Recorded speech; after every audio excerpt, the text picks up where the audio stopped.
Hey guys, in the Mandalorian show, we get to learn a bit about Mandalore the Great. Now, a lot of us Legends fans kind of think that this could be the new canon version of Mandalore the Ultimate, because both of their names are quite similar, as well as the little bit we know about Mandalore the Great. However, the good thing is we know a ton about Mandalore the Ultimate, and he's got a really interesting story that ties in with Revan and the Mandalorian Wars and the Jedi, and so much more. So in this video, I want to talk about Mandalore the Ultimate, give a bit of a lore history lesson, and we can discuss how he may tie into Mandalore the Great, or might actually be Mandalore the Great, as referred to in The Mandalorian. We first heard about him in episode 8 of season 1 back in 2019, when the armorer was talking about how he rides a mythosaur into battle, and how he's glorified in Mandalorian songs.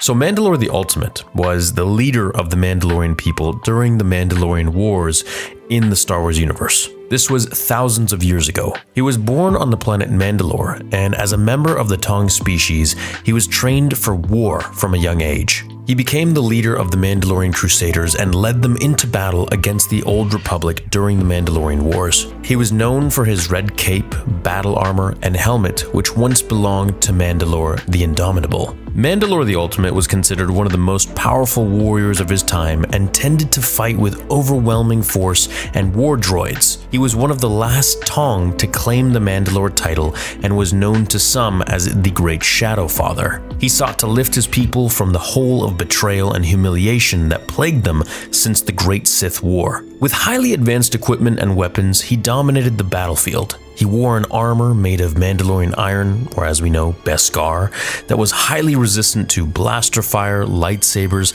and other types of attacks. He carried a personalized helmet that had a long T-shaped visor and a jetpack that allowed him to fly through the air like most Mandalorians have. His primary weapon, however, was a customized Mandalorian Ripper. This was a melee weapon that could cut through almost anything with ease. The Ripper was a large vibrosword. Now, we remember in season 1 when the Mandalorian used his vibro blade against the Mudhorn, it was this extremely fast vibrating blade that could cut through almost anything. Now imagine that, but a sword. That's what the Ripper was. Mandalore the Ultimate carried this with him during battles, and it was a symbol of Mandalore the Ultimate's leadership and prowess in battle. Now, the vibrosword was a common weapon among the Mandalorians, and the Ripper was a special variant of this weapon. It was crafted to be the ultimate weapon for Mandalore the Ultimate. The blade was made of a special metal alloy that made it resistant to lightsabers, making it an effective weapon against Jedi and Sith, which was very important for that time. The Ripper was also equipped with a variety of technological enhancements that made it even more formidable. It had a built-in energy shield that protected Mandalore the Ultimate from blaster fire and other forms of energy attacks. The weapon also had a hilt-mounted plasma generator that allowed Mandalore the Ultimate to deliver powerful strikes that could cut through almost any material. He had a strong mentality towards Mandalorians. Of course, they were his people. He saw them as the greatest warriors in the galaxy and believed that they should be united under his leadership to conquer the galaxy. He was highly respected by them. He was also known to be highly intelligent and strategic, able to make decisions that would lead his army to victory. Now, Mandalore the Ultimate disliked the Jedi. This was nothing new, as most Mandalorians disliked them as well. He saw Jedi as weak and inferior to the Mandalorians.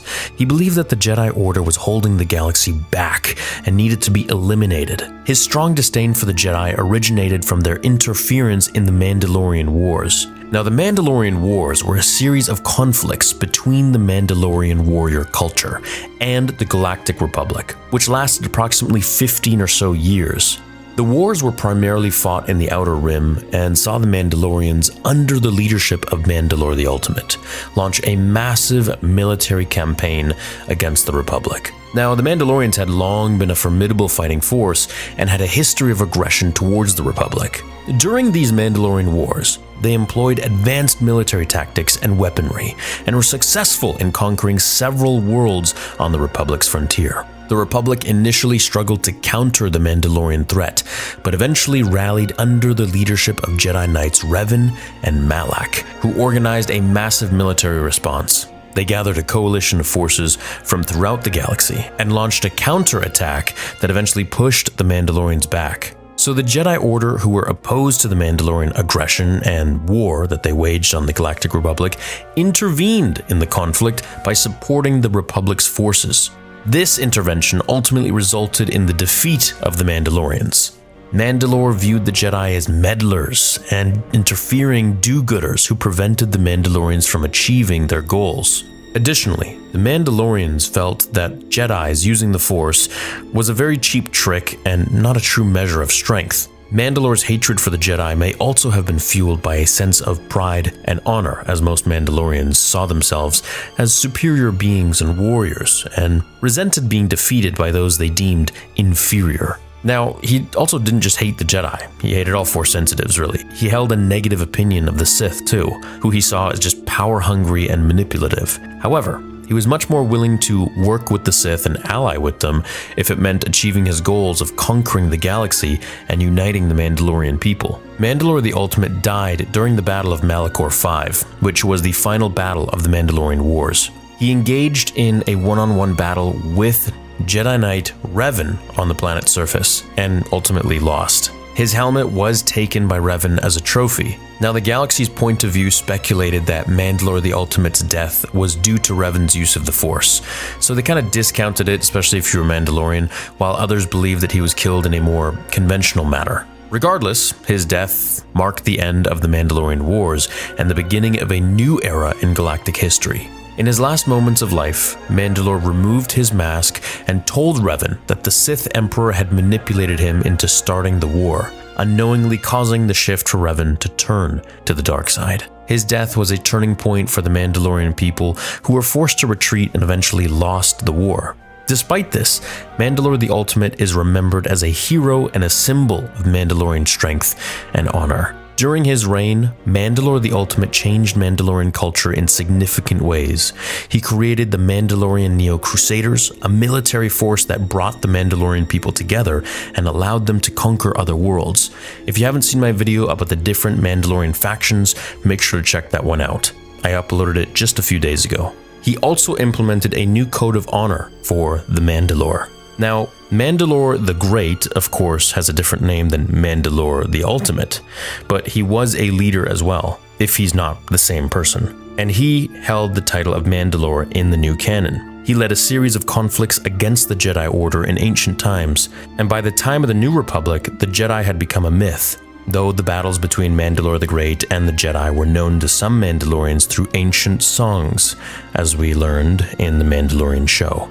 He was known to have rode into battle riding a mythosaur, leading the Mandalorians. It is said that whoever can tame the mythosaur beast and ride it into battle again one day will lead all of Mandalore once again.